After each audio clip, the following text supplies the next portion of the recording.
ჭარბი წონა არასასურველი რამ არის, მაგრამ ეს არ არის ნამდვილად ვერდიქტი. თანამედროვე სამყაროში, რომლისთვისაც ერთ-ერთ ყველაზე მნიშვნელოვან გამოწვევად სწორედ ადამიანებში წონის უკონტროლო მატება მიიჩნეოდა, შეიქმნა პრეპარატები, რომლებიც პრობლემას საკმაოდ ეფექტიანად აგვარებენ. მათ ორი ფარმაცევტული გიგანტი დანიური Novo Nordisk და ამერიკული Eli Lilly აწარმოებენ ძირითადად, თანაც ძალიან წარმატებით. როგორ მივიდნენ კომპანიები განვითარების ამ დონემდე და შეგვიძლია ვთქვათ თუ არა, რომ წონის მატება, როგორც გამოწვევა, მალე წარსულს ჩაბარდება. ამაზე სასაუბროთ ახლა ჩვენი ჟურნალისტი ერეკლე ფოლადიშვილი შემოგვიერთდება. გიორგი, მოგესალმები და მივესალმები მაყურებელს. თანამედროვე სამყარო კაცობრიობას თანამედროვე გამოწვევები მოუტანა. ეპოქა, როცა წონა მოსახლეობის დიდი ნაწილისთვის პრობლემად არ მიიჩნეოდა, გარკვეულწილად წარსულს ჩაბარდა. ამ დროებაში კი განსაკუთრებით ვართ ცუდ მოცემულობაში, შეგვიძლია ვთქვათ, და ისეთი ქვეყნების შემთხვევაში, სადაც შემოსავლის მიღებისთვის ფიზიკური შრომა ნაკლებადაა საჭირო, საკვები კი ისეა პროცესირებული, როგორც აქამდე არასდროს, გასაკვირი არც ის არის, რომ მსგავს რეალობამდე მოვედით. ყოველი 4 ამერიკელი მოქალაქიდან 3 ჭარბწონას ებრძვის. ქვეყნის ჯანდაცვის დეპარტამენტი კი ამ გამოწვევას ეროვნულ პანდემიად მიიჩნევს. პანდემიად, რომელსაც თანდართული და ამავე პრობლემით განპირობებული დაავადებების გამო გაცილებით უფრო დიდი სიკვდილიანობა მოაქვს, ვიდრე COVID-19 მოუტანია. ამ ფონზე ყველა ფარმაკოლოგიური კომპანიის ამოცანა წონის კლებისთვის განკუთვნილი პრეპარატების შექმნა გახდა, თუმცა წარმატებას მხოლოდ 2-მა მიაღწია. უпроსტად მეორე პირველს ახვა და ბოლოს აჯობა კიდეც. პირველი კომპანია, რომელმაც ეს გამოწვევა დაინახა და ქმედითი ნაბიჯების გადადგმა დაიწყო, დანიური Novo Nordisk იყო.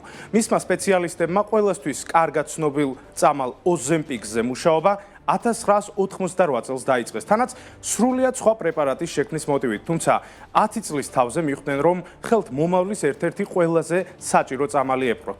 მისი გამოცდები 2008 წელს ოფიციალურად დაიწყო, 2017 წელს კი თანხმობა მიიღო და სამყარო სრულად შეცვალა. ყველა მედია საუბრობდა პრეპარატზე, რომელიც რამდენიმე თვიანი მიღების შემდეგ წონას 2/3 ამცირებდა. სხვათა შორის, სწორედ ამ წამალს მიეწერება ის, რომ შტატებში ჭარბწონიანობის მაჩვენებელი 2022-2025 წლებში 2.9%-ით შემცირდა. ყოველ მერვე ადამიანს ცხოვრებაში ერთხელ მაინც ჰქონდა მიღებული ის, თუმცა იყო ორი ფაქტორი, რის გამოც მან მეტი ადამიანის დაინტერესება ვერ შეძლო. უპირველესად, ეს დაკავშირებული იყო ფასთან. თვეში $1350, რაც ამერიკის კვალობაზეც არ არის მცირე თანხა. განსაკუთრებით კი მაშინ, როცა ის ჯანდაცვის ეროვნულ საშეღავთო პროგრამაში, Obamacare-ში არ ხვდებოდა. რაც შეეხება მეორე ფაქტორს, არც თუ გასაკვირად, ეს გვერდითი ეფექტები იყო. ღებინება, დიარეა, ყაბზობა, დაღლილობა. ცალკე საქმე ის იყო, რომ ზოგჯერ Ozempic's მიღების სესიის დასრულებიდან გარკვეულ პერიოდში მომხმარებლის წონა 2/3-ით ისევ იმატებდა. ამან Novo Nordisk-ს სერიოზული რეპუტაციული ზიანი მოუტანა. თუმცა ვიდრე დანიური ფარმაკოლოგიური გიგანტი ვითარებიდან გამოსავალს მოძებნიდა, ბაზარი ამერიკულმა Eli Lilly-მ ჩაყლაპა. დიახ, სხვა არაფერი რომ თქვათ მის პრეპარატ Zepbound-ზე, ისიც კი საკმარისია ამ კომპანიის წამლების წარმატებულობის დასადასტურებლად, რომ დღეს გამოქვეყნებული კვარტალური შედეგებით წონის კლების პრეპარატის გაყიდვები გასული წლის ანალოგიურ პერიოდთან შედარებით 122%-ით გაიზარდა და მის შემქმნელებს 4.2 მილიარდის მოგება მოუტანა. Eli Lilly-მ შეიძლება უკვე თამამად ითქვას, წარსულს ჩააბარა Novo Nordisk-ის მონოპოლია. ის პროცესი, რაც გასული ათწლეულის დასაწყისში წამლის აღმოჩენით დაიწყო და 2014 წელს პირველი გამოცდებით გაგრძელდა, 2023 წლის ნოემბერში ბაზარზე წარმატებული გამოჩენით დაგვირგვინდა.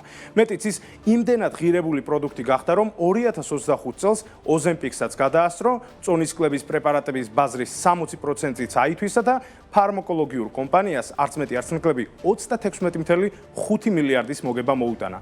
აღარაფერს ვამბობ იმაზე, რომ არა Zepbound-ი დღეს Eli Lilly ტრილიონიანი კაპიტალიზაციის კომპანია ვერ გახდებოდა. ცხადია, ასეთი შედეგი განმაპირობა რამდენიმე მიზეზმა. თუ Ozempic-ი ჩვეულებრივ შემთხვევაში მხოლოდ GLP-1-თან დაკავშირებულ ჰორმონებს პასუხობს და დანაყრების შეგრძნებას გვიჩენს, Zepbound-ს კიდევ ერთი რამ შეუძლია. ის მიღებულ საკვებს გაცილებით ნელა განზრახ ამუშავებინებს კუჭს, რათა შიმშილის განცდა უფრო გვიან გაგვიჩნდეს. ამ ორი ფაქტორის შერწყმა Eli Lilly-ის პრეპარატს საკმაოდ პოპულარულს ხდის და 88 კვირიანი მიღების ფონზე 26%-იან გარანტირებულ კლებას განაპირობებს. თუმცა გვერდითი მოვლენები მასაც ახლავს, მათ შორის დაღლილობა, გულისრევა და თმის მცირედი ცვენაც კი რიგ შემთხვევებში. და მაინც ასეთი უკუჩვენებების მიუხედავად მისი ეფექტურობა გაცილებით მაღალია და არც წონის მატების აღდგენის რისკებია დიდი. შესაბამისად, ბევრი დაახლოებით იგივე ფასის $1350 გადახდისთვის მზადაა და შედეგითაც კმაყოფილია. მეტიც, Eli Lilly-ში მოელიან, რომ მათი პროდუქტით 2030 წლისთვის ამერიკელი მოსახლეობის ნახევარი ისარგებლებს. ალბათ ეს პროგნოზიც ძალიან მოგრძალებულია, რადგან პრეზიდენტ ტრამპის მიერ მიღებული გადაწყვეტილება, რომელიც მრავალ სხვა პრეპარატთან ერთად Ozempic-ისა და Zepbound-ის ფასების ცვლილებას ეხება, სრულიად შეცვლის ამერიკულ რეალობას. შტატების ლიდერმა მათი ფასები არც მეტი არც ნაკლები $1000-ით შეამცირა და ამჟამად ASHS-ის ნებისმიერ მოქალაქეს პრეპარატის $350 შეძენა შეუძლია. ცხადია, ანალიტიკოსებს ჯერ კიდევ უჭირთ კონკრეტულად იმის დათვლა, თუ რამდენად სწრაფ ცვლილებას მოუტანს ეს საეტაპო ნაბიჯი ამერიკას და მის ეკონომიკას, რომელსაც აქამდე ჭარბი წონის გამო სამუშაო ძალა ნამდვილად აკლდებოდა. თუმცა ის, რომ Eli Lilly-ის ინოვაციისა და ტრამპის საშეღავათო პროგრამის კომბინაცია შტატებს მეტ სიჯანსაღეს მოუტანს, ეს ეჭვგარეშეა. მოკლედ, ასეთი ვითარება ამერიკაში, საქმიან საღამოს კი გლობალურ ბიზნესზე საუბრით ვაგრძელებთ.